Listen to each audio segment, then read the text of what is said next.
Now we are going to learn use of should. Hum should का इस्तेमाल, should चा वापर कसा करायचा हे शिकणार आहोत. मराठी वाक्य शेवटी करायला पाहिजे म्हणजे प्रोत्साहित केलं पाहिजे, वाचायला पाहिजे, मदत करायला पाहिजे, यायला पाहिजे, पाळायला पाहिजे हे शब्द आले की त्या वाक्याला इंग्रजीमध्ये करताना should चा वापर केला जातो. पहा, should नंतर केव्हाही कुठेही क्रियापदाचं पहिलं रूप वापरलं जातं. इंग्रजी बोलण्यास तुम्ही तुमच्या मित्रांना प्रोत्साहित केलं पाहिजे. हे वाक्य आपल्याला इंग्रजीमध्ये बोलायचं. अब रिव्हर्स न्यूमेरिकल मेथड आणि should या दोन्हीचा वापर करून हे वाक्य आपल्याला इंग्रजीमध्ये कशा पद्धतीने बोलता येईल हे आपण पाहूयात. आपल्या रिव्हर्स न्यूमेरिकल मेथड नुसार कुठलंही वाक्य इंग्रजीमध्ये बनवताना त्या वाक्यातला जो सब्जेक्ट कर्ता असतो तो सर्वप्रथम शोधायचा असतो. हे जे पहिलं वाक्य आहे इंग्रजी बोलण्यास तुम्ही तुमच्या मित्रांना प्रोत्साहित केलं पाहिजे. या वाक्यातला सब्जेक्ट कर्ता आहे तुम्ही, तुम्हीसाठी यू. कर्ता शोधल्यानंतर त्या वाक्याचे दुसरे कुठलेही शब्द न पाहता सरळ सरळ वाक्याच्या शेवटी ज्या ठिकाणी फुल स्टॉप असतो त्या ठिकाणी कोणता शब्द आहे तो पाहायचा असतो. या वाक्याच्या शेवटी इथे एकच्या वर आहे पाहिजे आणि मराठी वाक्याच्या शेवटी पाहिजे आलं की आपण त्या वाक्याला इंग्रजीमध्ये करताना should चा वापर करतो. should नंतर केव्हाही कुठेही क्रियापदाचं पहिलं रूप वापरलं जातं. प्रोत्साहित करण्याचं पहिलं रूप आहे मोटिवेट. त्याच्या अलीकडे 3 च्या वर आहे तुमचे मित्र. तुमचे मित्रसाठी युअर फ्रेंड्स. पहा, you should motivate your friends. त्याच्या अलीकडे 4 च्या वर आहे स. या स साठी टू. त्याच्या अलीकडे 5 च्या वर आहे बोलणे.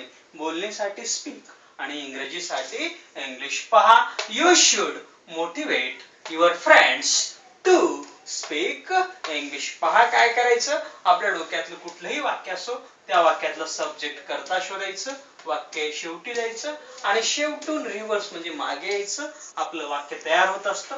या वाक्यातला सब्जेक्ट कर्ता आहे तुम्ही, तुम्हीसाठी यू, या पाहिजेसाठी शुड, प्रोत्साहित करण्याचं पहिलं रूप मोटिवेट, तुमचे मित्रसाठी युअर फ्रेंड्स, या स साठी टू, बोलण्यासाठी स्पीक आणि इंग्रजीसाठी इंग्लिश. पहा, you should motivate your friends to speak English. पुढचं वाक्य आहे तुम्ही दररोज वर्तमानपत्रे वाचायला पाहिजे. या वाक्यातला सब्जेक्ट कर्ता आहे तुम्ही, तुम्हीसाठी यू. सब्जेक्ट कर्ता शोधल्यानंतर वाक्याचे दुसरे कुठलेही शब्द न पाहता सरळ सरळ वाक्याच्या शेवटी ज्या ठिकाणी फुल स्टॉप असतो त्या ठिकाणी कोणता शब्द आहे तो पाहायचा असतो. या वाक्याच्या शेवटी इथे एकच्या वर आहे पाहिजे. पाहिजेसाठी शुड.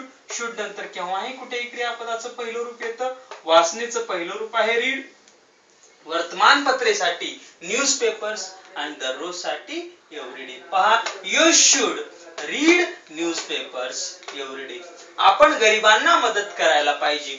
या वाक्यातला सब्जेक्ट कर्ता आहे आपण, आपण साठी वी आणि वाक्याच्या शेवटी पाहिजे असेल, मदत करायला पाहिजे, यायला पाहिजे, अभ्यास करायला पाहिजे तर शुड वापरलं जातं. शुड नंतर केव्हाही क्रियापदाचं पहिलं रूप येतं. मदत करण्याचं पहिलं रूप आहे हेल्प. त्याच्या अलीकडे आहे गरीब, गरिबांसाठी द पुअर. पहा, we should help the poor. पुढे आहे तुम्ही वेळेवर यायला पाहिजे. या वाक्यातला सब्जेक्ट कर्ता आहे तुम्ही, तुम्हीसाठी यू आणि वाक्याच्या शेवटी पाहिजे असेल, यायला पाहिजे, अभ्यास करायला पाहिजे, लिहायला पाहिजे, बसायला पाहिजे तर शुड चा वापर केला जातो. आणि शुड नंतर केव्हाही क्रियापदाचं पहिलं रूप येतं. येण्याचं पहिलं रूप आहे कम. या वर साठी ऑन आणि वेळेसाठी टाइम. पहा, you should come on time. पुढे आहे तुम्ही नियम पाळायला पाहिजे. या वाक्यातलं सब्जेक्ट कर्ता आहे तुम्ही, तुम्हीसाठी यू आणि वाक्याच्या शेवटी पाहिजे आलं की आपण शुडचा वापर केला जातो. शुड नंतर केव्हाही क्रियापदाचं पहिलं रूप येतं. पाळण्याचं पहिलं रूप आहे ऑबे आणि नियमसाठी रूल्स. पहा, you should obey the rules. पहा पुन्हा एकदा, you should motivate your friends to speak English. You should read newspapers every day.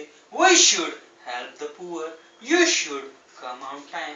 You should obey the rules. ही एवढी सिंपल सहजपणे लक्षात येणारी रिव्हर्स न्यूमेरिकल मेथड आहे. या रिव्हर्स न्यूमेरिकल मेथडवर आधारित मी स्वतः हे पुस्तक लिहिलेलं आहे ज्याचं नाव A Speech Challenge to Speak English असं आहे. याच्या पहिल्या 5-6 पेजेस वरती असे नियम आहेत. ह्याचे वाक्याच्या खाली नंबर टाकलेत 1, 2, 3, 4, 5, 6. हे नंबर कुठल्याही वाक्याला कशा पद्धतीने टाकता येतील याचे एक अर्धा नियम सुरुवातीला घेतलेले आहेत. त्यानंतर इंग्रजीमध्ये सगळ्यात महत्त्वाचा असतो टेन्स. मराठी वाक्याच्या शेवटी कोणता शब्द आला म्हणजे कोणता काळ वापरायचं, क्रियापदाचं किती रूप वापरायचं हे या ठिकाणी शॉर्ट मध्ये घेतलेलं आहे. त्यानंतर प्रत्येक काळावरची अशी 10-15 वाक्ये अशी मराठीमध्ये नंबर्स अंडरलाईन्स आहेत, त्याच्या खाली इंग्रजीमध्ये नंबर्स अंडरलाईन्स आहेत.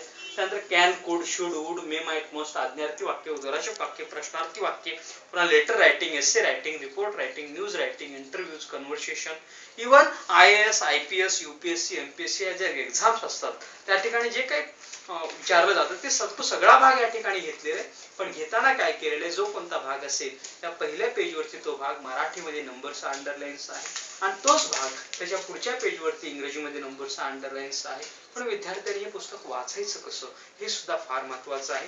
कुठलाही भाग जरी इथे मराठीमध्ये असला आणि इथे जरी इंग्रजीमध्ये असला तरी विद्यार्थ्यांनी इंग्रजी अजिबात वाचायचं नाहीये. आपल्या डोळ्यासमोर मराठी ठेवायचं, पण मराठीच्या खाली जे अंक आहेत त्या अंकाकडे पाहत आपल्या डोक्यामध्ये इंग्रजीमध्ये करण्याचा प्रयत्न करायचा आहे. पहा, सगळी वाक्य इथे मराठीत आहेत, इकडे आपल्याला पाहायचंय पण डोक्यामध्ये कशा पद्धतीने करायचंय. You should motivate your friends to speak English. You should read newspapers every day. We should help the poor. You should come on time. You should obey the rules. या पद्धतीने हे पूर्ण पुस्तक आहे, ते सगळे निबंध, भाषण, पत्र सगळी जी काय हे मराठीकडे पाहत बोलण्याच्या स्पीडने आपल्याला इंग्रजीमध्ये फरक करण्याचा प्रयत्न करायचा आहे. आपण जेव्हा सुरुवातीला प्रयत्न करू तेव्हा आपली स्पीड, आपला जो वेग आहे तो फार कमी असेल, पण एक 15-20 दिवस हे पुस्तक आपण जेव्हा मन लावून वाचन करू तेव्हा आपली स्पीड अशी निर्माण होते की ज्या स्पीडने आता मी तुमच्याशी मराठीमध्ये बोलतोय त्या स्पीडने हे पूर्ण पुस्तकातला सगळा मराठीचा भागाकडे पाहत तुम्ही इंग्रजीमध्ये बोलू शकता. आणि एवढं सगळं केल्यानंतर आपल्या डोक्यामध्ये एक सॉफ्टवेअर निर्माण झालेला असतो. मग पुन्हा आपल्या डोक्यात कुठलीही वाक्य, कुठल्याही कल्पना असो, कुठलेही विचार असो, ज्या स्पीडने आपण, ज्या गतीने आपण मराठी बोलतो त्या स्पीडने आपण इंग्रजी बोलू शकतो. ही एवढी सिंपल टेक्निक आहे. आता तुमच्या डोक्यात प्रश्न निर्माण झालेला असेल की एवढ्या सहजपणे, एवढ्या सोप्या पद्धतीने इंग्रजी बोलायला शिकवणारे हे पुस्तक लवकरात लवकर मला कशा पद्धतीने मिळू शकतं, हा प्रश्न तुमच्या डोक्यामध्ये निर्माण झालेला असेल. त्यासाठी एक सोपा पर्याय, सोपा मार्ग आम्ही तुमच्यासाठी निर्माण करून दिलेला आहे. आमचा जो मोबाईल नंबर आहे काय आहे पहा, तो मोबाईल नंबर 8983006177 हा आमचा मोबाईल नंबर आहे. पहा काय आहे मोबाईल नंबर 8983006177. या नंबरवरती तुमचं नाव आणि तुमचा ऍड्रेस, ज्या ऍड्रेस मध्ये तुमचं राज्य महाराष्ट्र हे सुद्धा तुम्ही नमूद करणं गरजेचं आहे. असा एक SMS तुम्हाला या नंबरवरती पाठवायचा आहे. तुमचा SMS आम्हाला प्राप्त झाल्यानंतर 5 ते 6 दिवसाच्या आत हे पुस्तक आणि या पुस्तकासोबत आमची एक DVD ज्यामध्ये असे मार्गदर्शनाचे भरपूर व्हिडिओज आहेत, अशी एक DVD पोस्टमॅन तुमच्या घरापर्यंत तुम्हाला आणून देईल. हे पुस्तक आणि DVD तुम्हाला भेटल्यानंतर त्याची जी किंमत आहे ती 200 रुपये तुम्हाला पोस्टमॅन कडे द्यायची. मी अपेक्षा करतो की लवकरात लवकर तुमच्या मार्गाची सगळ्यात मोठी समस्या आहे इंग्रजी, ती तुम्ही सोडवाल अशी शुभेच्छा तुम्हाला देतो. धन्यवाद. थँक्यू.